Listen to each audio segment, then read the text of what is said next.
6ই December সংহতি দিবসের অনুষ্ঠান করবে তৃণমূল। সেই অনুষ্ঠান মঞ্চে ফের একবার একসঙ্গে দেখা যেতে পারে দলের সুপ্রিমো এবং সেকেন্ড ইন কমান্ড অভিষেক বন্দ্যোপাধ্যায়কে। রাজ্যে চলছে এসআইআর এর প্রক্রিয়া। এই আবহে দলের সংহতি দিবসের মঞ্চ থেকে মমতা ও অভিষেক ঠিক কী বার্তা দেবেন তা নিয়ে ক্রমশ বাড়ছে কৌতূহল। 4 নভেম্বর রাজ্যে এসআইআর আতঙ্কের প্রতিবাদে কলকাতার রাজপথে হেঁটেছিলেন মমতা ও অভিষেক। এসআইআর নিয়ে জাতীয় নির্বাচন কমিশন ও বিজেপিকে নিশানা করেছিলেন। আগামী 9 ডিসেম্বর এসআইআর এর খসড়া ভোটার তালিকা প্রকাশ করবে নির্বাচন কমিশন। তার 3 দিন আগেই তৃণমূলের সংহতি দিবসের অনুষ্ঠান। মূলত বাবরি মসজিদ ধ্বংসের দিনটিকে অর্থাৎ 6 ডিসেম্বর দিনটিকেই সংহতি দিবস হিসেবে পালন করে থাকে তৃণমূল। এর আগে এই সমাবেশ পালন করত তৃণমূলের সংখ্যালঘু সেল।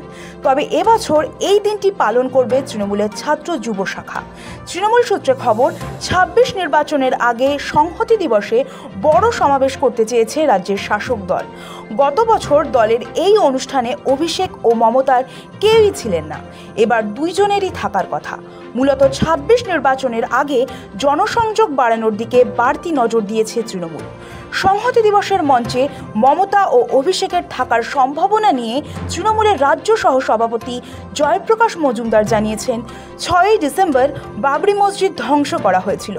সর্বধর্ম সমন্বয়ের মাধ্যমে সম্প্রীতির বার্তা দিয়ে দীর্ঘদিন ধরে ওই দিনে সংহতি দিবস পালন করে তৃণমূল। এর আগেও মমতা বন্দ্যোপাধ্যায় সব ধর্মের লোককে নিয়ে গান্ধী মূর্তির পাদদেশে সম্প্রীতির বার্তা দিয়েছেন। এবছর সংহতি দিবসে সমাবেশ পালন করবে যুব তৃণমূল কংগ্রেস। তাদের সহায়তা করবে তৃণমূলের ছাত্র পরিষদ ও অন্য শাখা সংগঠনগুলি। তিনি আরও বলেন, তৃণমূল মাইনরিটি মেজরিটি বলে সংহতি দিবস করে না। সংহতি দিবস হচ্ছে সমস্ত ধর্মের সমানাধিকারের বার্তা ও সবাইকে নিয়ে চলার বার্তা। 2026 ভোটের আগে বিজেপি বলছে মুসলমানদের নাম বাদ দেব। সেক্ষেত্রে সংহতি দিবসে উচ্চ নেতৃত্ব থাকবেন। তারা সংহতি ও সবাইকে নিয়ে চলার বার্তা দেবেন। ব্যুরো রিপোর্ট, সময়, কলকাতা।